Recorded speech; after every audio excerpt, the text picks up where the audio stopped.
అగణితంబైనట్టి ఆశ్చర్యమెల్లా జగదాదులైదగ సొగసుగానుండు నిగమ సమ్మతమని నేర్పులు మీరా అఖలు బల్కుదూరు సూని కనుగోను నిదిగో పగలు రేయును చూడుమి ఎగపాడు ననుచు బల్వగల జెత్తిన గాని ఒకటైనా నమ్మబోకు మకట వ్యర్థుడయ్యేదగలు బల్కుదూరు సూని కనుగోను నిదిగో పగలు రేయును చూడుమి. జై నిజ గురుభ్యో నమః. జై అమలాంబ సమేత అనుభవానంద రాజయోగేంద్ర ప్రభుస్వాముల వారి దివ్య చరణారవిందములకు ద్వాదశి వందనములు సమర్పించుకొనుచు శ్రీ గురు బాలరామస్వాముల వారిచే విరచితమైన ఆవరణ విక్షేప రూపశక్తిద్వయ నిరాసకంపైన శుద్ధ గుణతత్వ ద్విపదార్థ దరువుల యందు ఈరోజు మనం 63వ ద్విపదార్థం మతాల లక్షణాన్ని తెలియజేస్తూ ఉన్నారు. దీనికి మునుపు ద్విపదార్థంలో చక్కగా శిష్యుడు ఎలాంటి అశరీరి మేను లేనటువంటి వారి దరి చేరి పరిపూర్ణ బోధను గ్రహించాలి, మానాభిమానాలు విడిచిపెట్టి ఈ నానావిధ నటనల చేత ఉండబడేటువంటిది ఏదైతే ఉన్నదో దానితో ఉంటూ మమేకమై వ్యర్థులవుతూ ఉన్నారు అనేటువంటి విషయాన్ని అందజేసి, శిష్య ఒక విషయాన్ని చెప్తాను నాయన నేను నీకు. కొందరు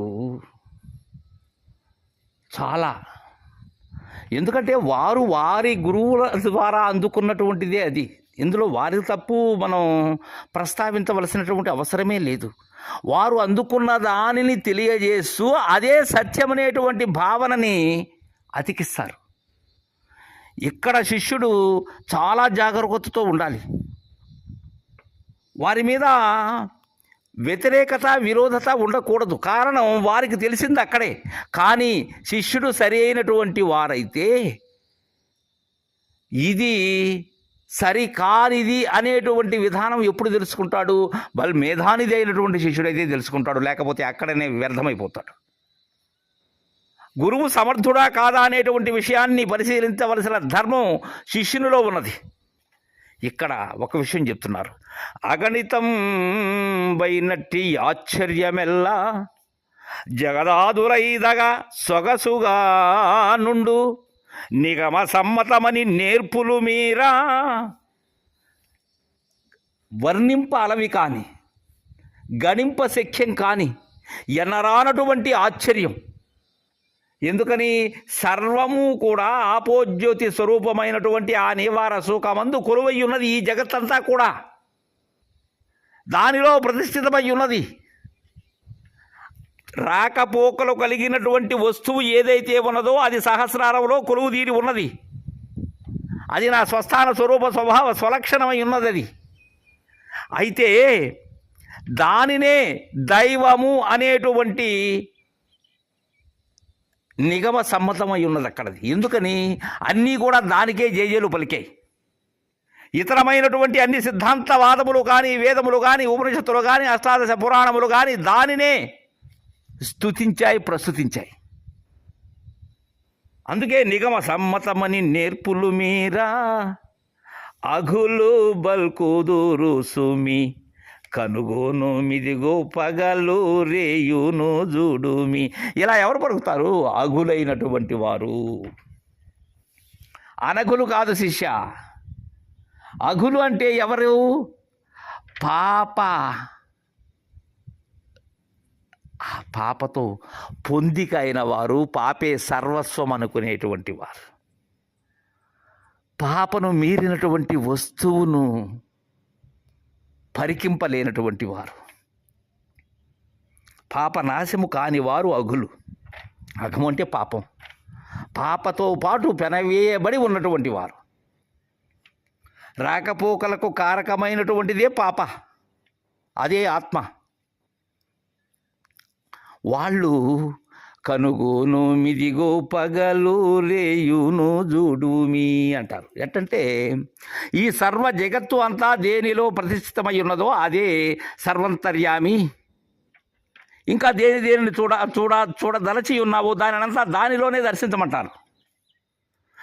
ఇక్కడ అది ఎలా ఉంటుంది? భూత మిశ్రమమైనటువంటిది అది. అది పగలు తెల్లగా ఉంటుంది, రాత్రులు నల్లగా ఉంటుంది. బోధలు కానీ చెప్పేటువంటి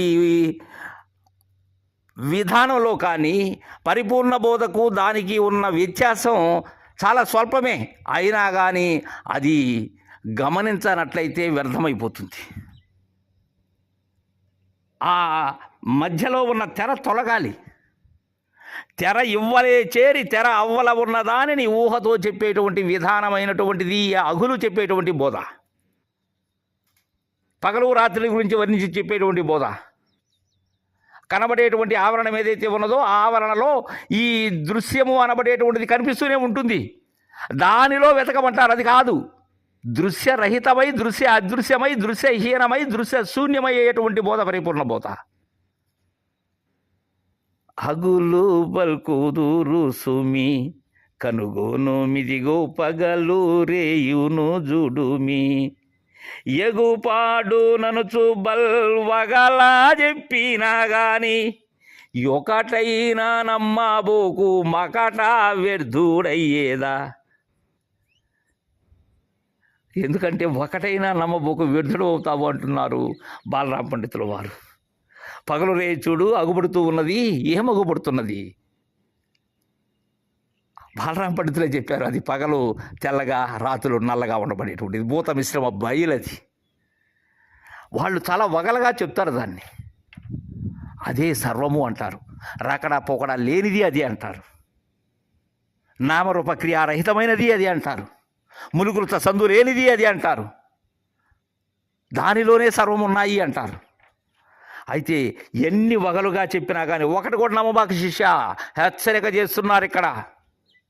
ఇక్కడ శిష్యుడు బహు జాగరూకతతో ఉండాలి. ఇది నమ్మారు అంటే వ్యర్థుడు అయిపోతావు. మరలా ఆ భ్రమణంలోనే ఉంటావు. ఇది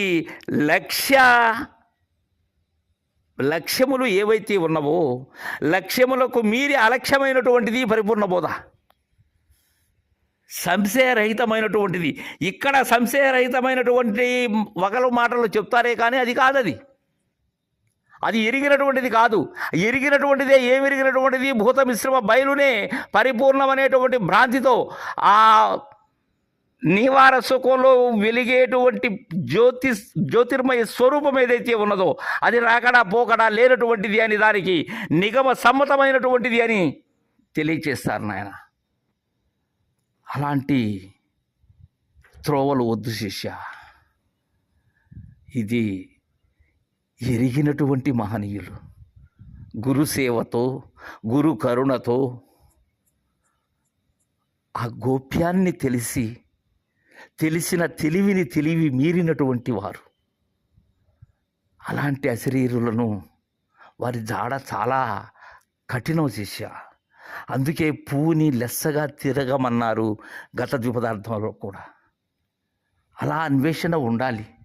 అంతేగాని ఎక్కడో కొండల్లోనూ ఎక్కడో ఉంటారు గురువులు అనేటువంటి భావనతో వేషధారులని గుడ్డిగా నమ్మటం కాదు అని మనకు చక్కనైనటువంటి తీర్పిచ్చారు. తర్వాత ద్విపదార్థం రేపు తెచ్చుకుందాం. జై గురుదేవ.